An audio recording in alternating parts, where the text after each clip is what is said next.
This is the day that the Lord has made. Let us rejoice and be glad in it. Welcome to the Bethlehem Baptist Church, a Christ-centered multicultural church where our mission is to love God and serve people. We're delighted you've joined us this evening for a word from the pastor's heart. This evening, we're blessed to have Robert Kramer from the Boys and Girls Club. But before we have this conversation, let us pray. Gracious God, we thank you for this day and for this opportunity to spend these sacred moments with one of your gifted servants, Robert Kramer, the Boys and Girls Club. We ask, oh God, that you'll empower us and bless us, we pray. Amen. Amen. I'm delighted that this evening you've joined with us, and I was really moved by my visit to the Boys and Girls Club in Ambler. It's a phenomenal facility. Tell me and tell our congregation that's watching how you have been able to make this happen. To be honest with you, I feel fortunate and blessed. I don't believe for a second that it's me that ever does this. I do believe in divine intervention and that somebody much more important than me has kind of led people to us. And really the backstory on how that new Wissahickon Valley building came to life is pretty crazy. A gentleman who I had known for more than 10 years called my wife and my daughter and I to his house for lunch one day. We were happy to go. You know, he was a guy who had come to the club and been involved with the club for years. He would, on a Friday, bring a bunch of pizzas and come to the trailers and just have lunch with the kids. And so we didn't really think much of it. But by the time we left lunch that day, what we understood is that he was about to make a $10 million gift to the Boys and Girls Club. And he did not want us to be in modular units anymore.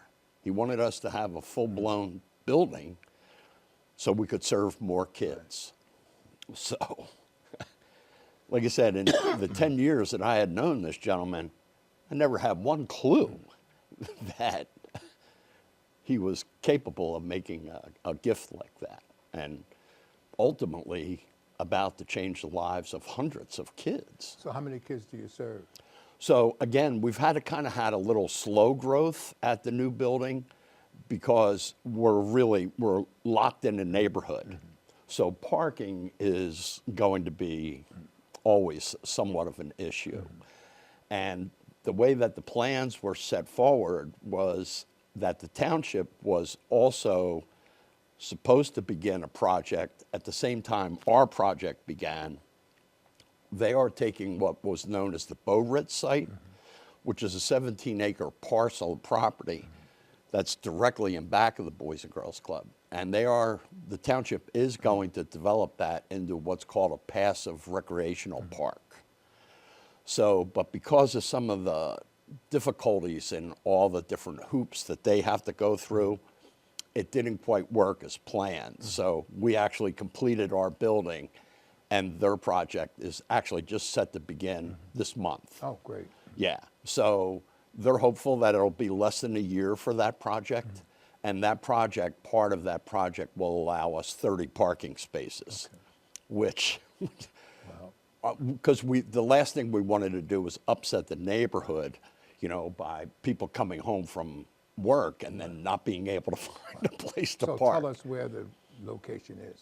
So the location is at 240 Maple Avenue. So, you know, while the construction was going on, or before that, we had been in 8 modular units on that property. So the building now really rests right on where those modular units were. So currently, I believe they have about 60 kids who are identified by the school district, by Wissahickon School District, as needing extra support to get their homework done. And a lot of times, those kids also sometimes socially have some challenges. So we've been fortunate. During the construction phase, we had moved over to the Ambler Mennonite Church, and we were only able to house about 30 kids in the basement of their, it's a very small church. But we were thankful, obviously, because those were 30 kids that we were able to service every day. So doubling that already right out of the gate, moving into the new building, has been a blessing. So it's a family affair, your wife and your daughter. So tell us again how that kind of enthusiasm and zeal and fire has spread to your entire family. Well, I've now worked for the Boys and Girls Club for 40 years. And obviously, initially starting, we only had one building in Lansdale that was known as the North Penn Valley Boys and Girls Club. So 40 years ago, I was a much younger man. So as my family grew, I have two daughters, my wife and I work there. So my kids grew up in the club, literally. And so around our dinner table every night, they would talk about the other kids who they met at the club. And, I think for them it was eye-opening, because when they would talk to a lot of these kids, they would begin to find out what their home life was like. And they never could connect, like, why they didn't have a mom and a dad, and why so many things were difficult for them. And that's, over that time we explained to them that that's the life that they have, but we're hopefully going to change that for them, that we can get them to do well in school, or whether it's athletics or whatever it is, we're going to help them find what they really enjoy and what they're good at, and try to help them pursue that. You've been a blessing to so many children, and particularly serving those who are in need in special ways. With this administration, particularly the cuts around education and dismantling the education, does that have any effect upon your overall initiatives at the Boys and Girls Club? I mean, it makes it a bit more challenging. But to be honest with you, we probably 20 years ago, by design, kind of tried to move ourselves out of the government money. Okay. So we've kind of more relied upon ourselves and individual donors to make up for that loss. There's a lot of other agencies that are not as fortunate, people who provide food and housing, they're really in a tough spot. But we've been fortunate. Again, I go back to,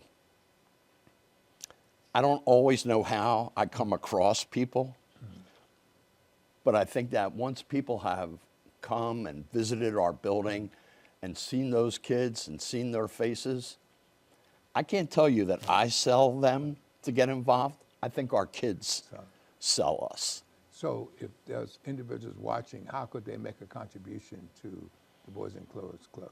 So, we have a website, and you can donate online through the website. Again, our website gives you our addresses. If you would ever like to come and visit the building, we would love that, so that's another way that you can just pop in, You've been doing this, like you said, over 40 years, and your enthusiasm is so contagious, and it's just a credit to your perseverance, because I know it's been a long journey, even seeking to get this new facility built. You talk about other facilities that you have. What are those facilities doing? So if you would kind of look at us overall, our largest facility is our Indian Valley Boys and Girls Club, which is basically in the heart of Solderton. Okay. And we worked along with the township there. Very, very similar to how Wissahickon got done. So the borough actually picked the location, and the borough that was 20 years ago. But that's a 40,000 square foot, two-story building. It's very big. It's our biggest building. Our North Penn Club has been in existence for almost 60 years. Started by 6 fathers and 20 boys 60 years ago, because those fathers, those 6 men, knew that there were kids in the town that didn't have good opportunities. And it's pretty amazing to me that almost 60 years later, we haven't really made a whole lot of progress in that area. So, you know, there's still way too many kids that don't have good opportunities. So, you know, it kind of becomes incumbent upon us to try to change that, you know. So, and our North Penn building is a little smaller than the new Wissahickon building. So our North Penn building is about 25,000 square foot. And our new building is 27,000 square foot. So they're very, very similar in size and scope. So, you know, like I said, we've been very blessed to kind of do what we're doing, you know, but it's always going to be the communities that we're located within that help us to get it done. So tell me, because again, I remember, gee, as you indicated 10 years ago, and it was nothing but a dream. How has your faith been tested in all of this? You know, it's like anybody. You know, no one's life is straight up or straight down. You know, there's peaks and valleys. And, you know, a lot of things you really can't control, you know. They're really out of your control.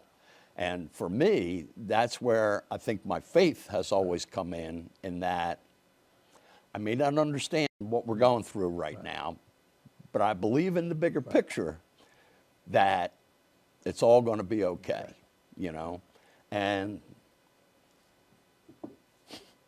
he has always taken care of us. It's amazing because I'm part of the Bluebell Rotary and have spoken so highly of you and your effort and your dream for that dream to become reality, and you made it happen.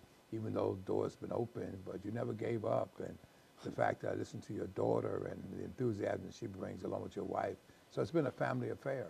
It definitely has. And my oldest daughter is getting a little left out, but she actually did work for us for a long time, and she was actually our director at our North Penn building. But what ended up happening to her was after she graduated college, both of my daughters are elementary ed teachers. And she had done her student teaching in the North Penn School District. And one of the principal at the school where she did her student teaching, I'll never forget because we were on family vacation, and the principal called my daughter and she said, "Chrissy, I just found out that one of my teachers is not coming back. And I really want you to come and teach at our school." And it was funny because my daughter, you know, she was very young then, you know, she was just out of college, and she was so upset, she was in tears, you know, that she had to tell me and my wife and my other daughter that she was going to leave the club to go teach. And we just tried to say to her, you always follow your heart. Your heart will always tell you the right thing to do. So she left us, and you know, she went on to teaching. Now she's been teaching at North Penn in the school district for over 10 years now. So it was the right thing. And again, I don't think, you know, we've had many employees who have been exceptional, you know, for us. But sometimes other opportunities come up for them. So, and these people all have families and bills to pay, and you know, when you're in our world, you're not going to get rich working at the Boys and Girls Club, you know. So I was just happy for her. What does your day normally look like?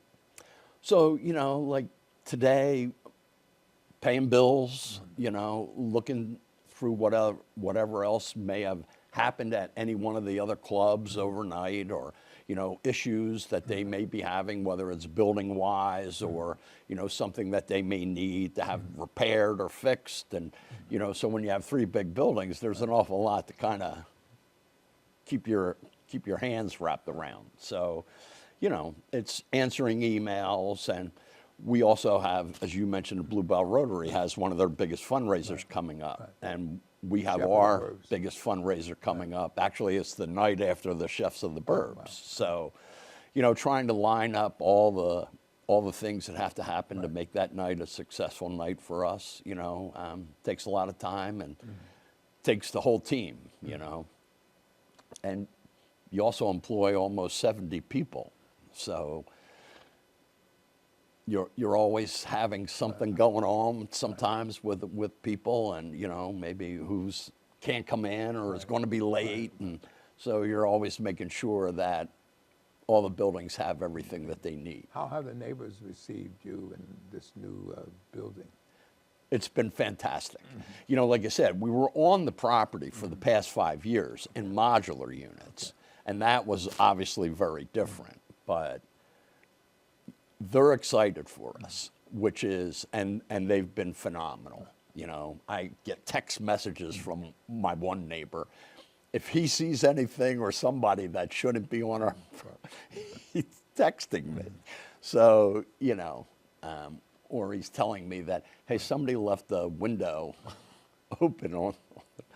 So, again. How has the journey been with the zoning and township and permits and all that? How has that been? A lot of those things, again, ultimately you can't control. Right. But, as I mentioned, like we had built the Indian Valley Club 20 years ago. Not one public meeting, no zoning, no land development. Those things just, it was a different time.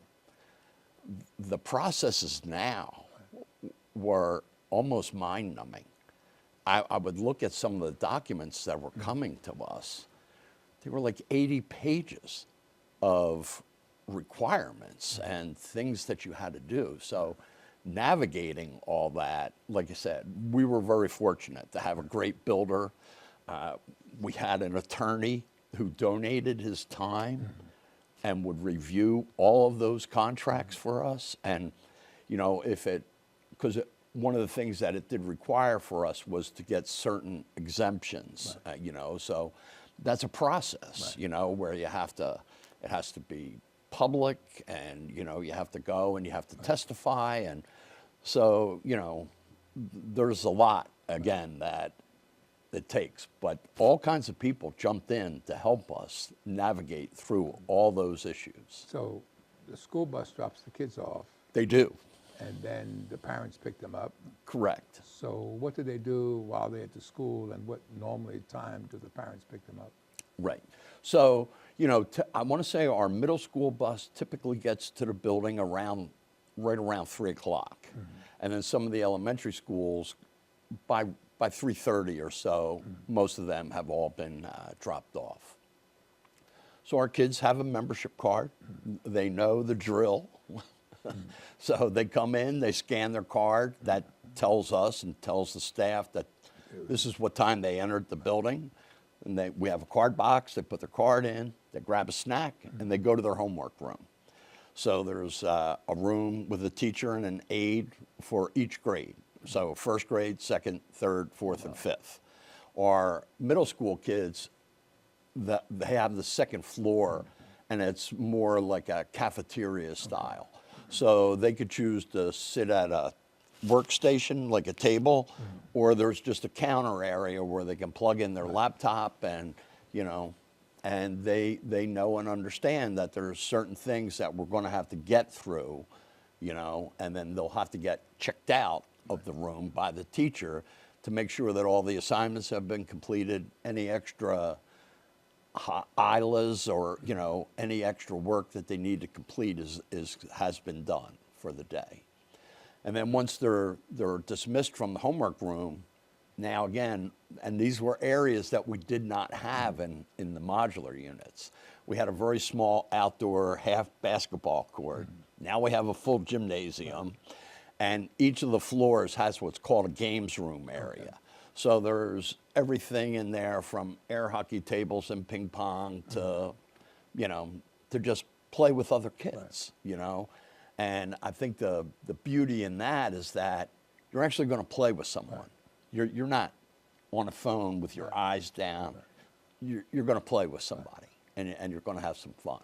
So, again, we're trying to get back to a lot of that, So what do you do in the summer?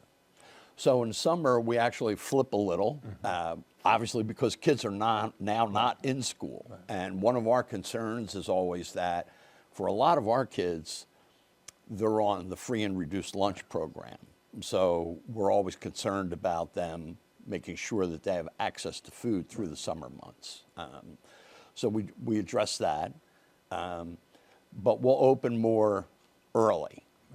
So we really run like 7 to 3 through the summer months. So, and we kind of make it a little more fun. There's still an educational component to it too, because summertime, while it's a little more relaxing, we don't want them, whatever gains they have made in school, we want to continue that. So we want to make sure that they continue reading or doing math facts and, you know, some of the kind of not so much fun stuff, but that they're still kind of paying attention to that even during the summer. But the summer camp, again, is, you know, more of a chance where it's a little more free flowing. You want to play dodgeball in the gym, then sign up and go in the gym. You want to do arts and crafts? Go in arts and crafts, you know. You want to do something on the computer or STEM related? We got staff. So the staff will, you know, basically lay out different opportunities for the kids, and then the kids will choose where they would like to go. So is there a cost involved? What's the cost per child? There is. So most weeks are about $150. You know, again, when folks haven't been able to pay the $25 membership fee, again, it's kind of incumbent upon us that we don't let those kids fall through the cracks. So, you know, we go out and we try to fundraise so that we know that we have a pot set on the side and parents can apply for a scholarship. You know, for some families it may be for free. For other families it may be half the cost. But we don't ever want a kid not to be able to come because it was a money issue, you know. So that would be shame on us, and we don't want to do that or be that. So are there parents who have multiple children in the program and 1 or 2 children? Yeah, you know, again, a lot of times, typically, you know, there might be 2 or 3 kids in a family, you know, and the brothers and sisters all come, you know. And again, I think that's important of kind of keeping the family unit kind of intact, you know, and they can all keep an eye on each other, you know, while they're there, and, you know, but have fun and be in a safe space with people who care about them and, you know, really want to see them make good decisions and have fun. Well, now tell me again, in terms of different faiths as well as different ethnicities, how was that with the kids? Are they able to experience each other from a different faith level, or as well as a different ethnic relationship? Yeah, you know, I mean, I think, again, I think that's always been kind of the beauty of the club, of that we obviously have targeted people with the school district's help, you know, where they couldn't afford after school functions for their kids. We're making sure those kids are in the building. But we have people whose parents work at Merck. They could be sending their kid anywhere they wanted, but they don't. They choose to send them to the Boys and Girls Club. And I always thought that that was one of the greatest things. So an 8-year-old really has no idea, no clue, you know, that the kid that he's playing with, that his parents are both high-level people at a big company in town. And I don't think 8-year-olds should be concerned about any of that. So that's kind of the atmosphere that we have in there. And we do try to, you know, at different times celebrate. We have so many different cultures involved, you know, so we'll have nights where, you know, somebody comes in or somebody's mom has made, well, this is what we do and what we have when we celebrate this holiday. So again, it's good for our kids to be exposed to those things, you know, just like disabled kids, you know, they are kids. So tell me about the geographical area. So where does the children have to live in a geographical area, or how far can they come outside of just the Anglo area. So this new building is as true as our other two buildings. We don't care where you come from. Okay. So it doesn't matter to us one bit. You know, if you can safely get to the building and somebody's going to come and pick you up, you're more than welcome. So we don't have boundaries whatsoever, you know. How long have you had to stay at the building to give a night when the parent was late coming? Okay. We instituted a rule because of that, you know. So once you're 15 minutes late, you're going to pay a little extra, you know, because the staff who's already had an 8-hour day, now they're kind of got to sit and watch, you know, and wait. So, you know, but a lot of times it was a mom who just got done a really long shift at work and she fell asleep at home. And so, you know, again, we don't really have, parents understand, you know, so, but those things do happen and our staff know, you know. How do you handle a situation when a child may get a little unruly or a little out of sync? You know, again, a lot of times our kids socially are not maybe at age level appropriate.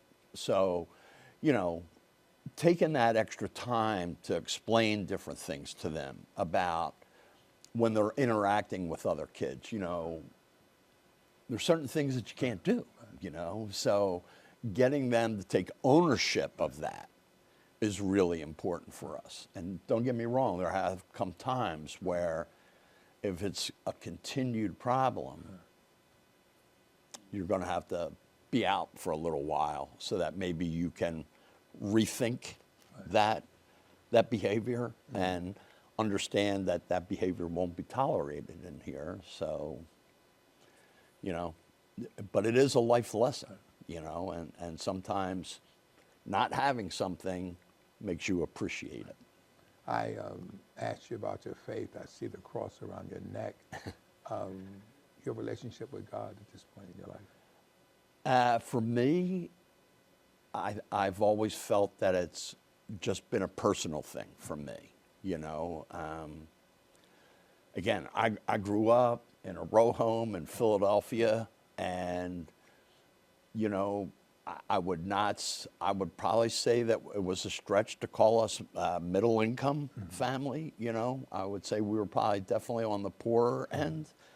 But when I look back at my childhood and all the experiences and everything that I had in Germantown and Mount Airy, I wouldn't have traded it for the world, because I think it had an impact on me of how I see the world and, you know, what I can maybe try to do to make that world better for other kids, you know, and other people. So, you know, again, whether it's an employee or whether it's you know, a kid, it doesn't really matter to me. I think that we've been given a gift of time on this earth, and I would hope that we all try to use that to the best of our abilities. And whenever that day comes for me, I know I'll be able to stand there and go, you may not have given me the best tools in the world, but I think I did a pretty good job with the tools that you gave me. So you've been doing this a long time. It's a blessing to see your wife connected to what you do. You work together as a team. That's a blessing in itself. How long you been married?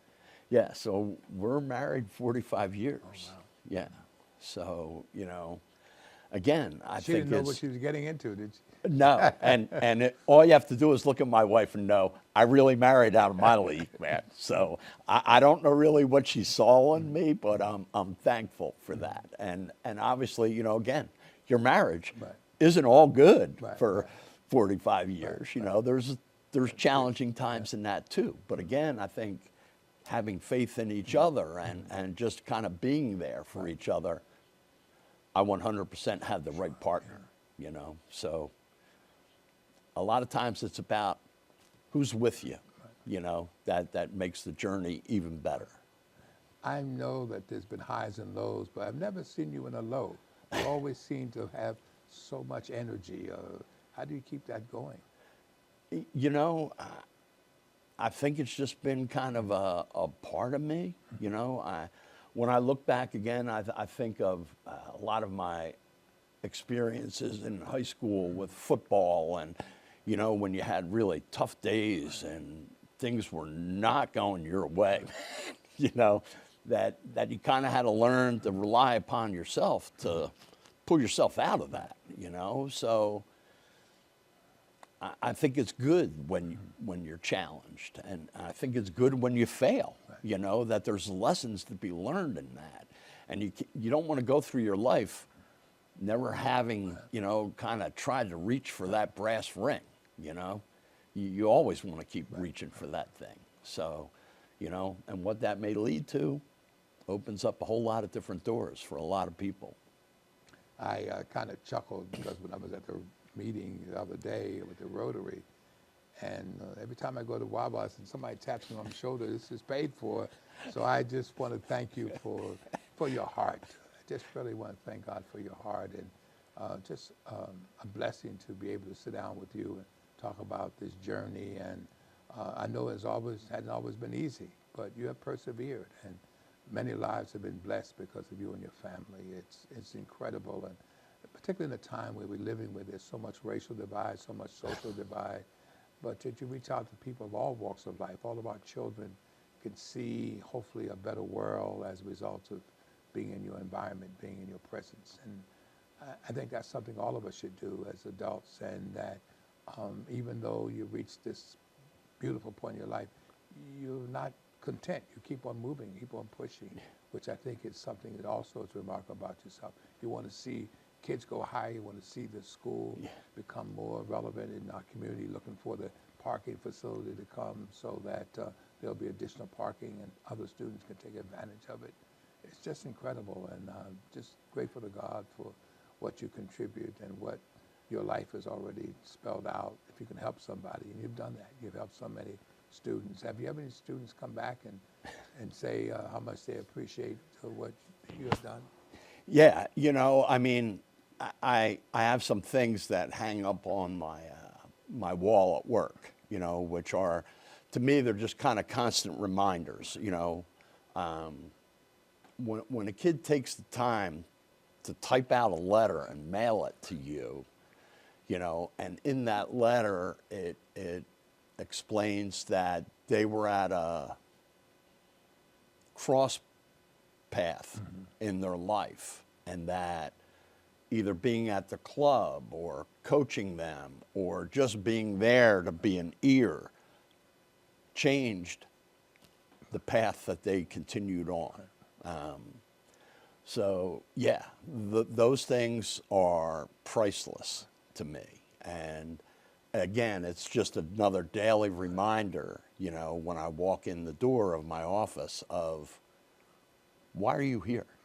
I know why I'm here. You're someone who can relate to this very well. I mean, you know, you're kind of held up in this community as a pretty great guy.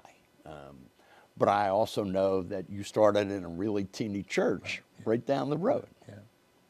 And now you sit in this beautiful place. Well, you know, it's been a journey like yours, but I cannot tell you how many people I've met like yourself who want to make a difference in this world with our children, with our adults, with our youth. And it's just a blessing. And Bethlehem's mission is to love God, serve people, to be a multicultural church, even though predominantly African-American church, that we want to reach out to people of all walks of life, the way you do at school. And we want to make a contribution. And so in a few weeks, we're going to have a book signing, and want to be able to send some of those books to your school. Dr. Ellen Jo Waller is the First Lady of Enon Tabernacle Baptist Church, and she's written a book, and I think it would be beneficial to our youth as well as to parents. And so we'll make sure you get some of these books. But more than that, I just want to thank you for how your life and your ministry, I call it a ministry, and you do it with such humility, because sometimes when we reach a pinnacle in our lives, we become very, I guess, proud, or sometimes even a little arrogant, but your humility has remained the same. Your compassion has remained the same. And you have not got here without those obstacles, but you never changed. And God has given you an opportunity to see some of your fruits come to bear. So I pray again that you will continue to do the things you're doing. What would you want to say to this watching congregation as we're about to close this conversation? Probably that, we've all experienced those lows. Right. You may need your faith more in those lows than you ever do at the highs. and I think, too, that I have probably learned more in my failures than I have learned in my successes. No doubt about it. No doubt about it. So I feel pretty darn fortunate, pretty blessed to do what I'm doing for as long as I've been able to do it, and surrounded by the people who help me get it done. I'm so glad I asked you that question, because none of us can be successful without failures. Yeah. And we learn more through our failures than we do our successes. And that helps us to move forward. Every failure is not defeat. We get back up, start all over again, and that's where tenacity and strength and our faith in God comes. Yes. And no one can accomplish anything of this magnitude, which you've been able to do, without some failures along the way. And that we can acknowledge that, so others may know that when they put their hand and heart to something, that there will be bumps along the road. Oh, yeah. But You that better believe you have it. to continue to push forward and believe in what you're doing. That could be a sermon right there. We learn more through our failures than we do our successes. Yeah. I hope, if nothing else, that those who are watching can experience that, because no matter what we do, we'll all have failures in our lives. Yeah. Everything doesn't always work out the way we want it to, but we start, get back up. It's not where you start, it's where you finish. And so you're not finished yet. You continue to do things that are pleasing unto God and making a difference in the lives of people. And for that, we thank you so much. I know I'm not alone when I express my gratitude for those families that you're serving and with this community. The fact that the community has received you open arms also speaks about how they feel about the things you're doing. Because anything new, sometimes people kind of react in different ways, but the fact that the community has embraced you and is there to support you speaks volumes about who you are. Again, I want to thank you for joining us. It's been a wonderful conversation, incredible story, and I pray again you'll take the time to visit the website, take the time, you'll just continue to keep our Boys and Girls Club in prayer, and if ever time we needed to keep our boys and girls in prayers now with so many challenges that they're facing, but it's individuals like our brother here who's seeking to make a difference in the lives of boys and girls throughout this nation, throughout our community. Thank you once again for joining us. Every Thursday, 7 o'clock, a word from the pastor's heart. Join us. This is from my heart, a multicultural church where our mission is to love God, serve people. That's what we're doing. That's what he's doing. And that's what God has called us to do. God bless you.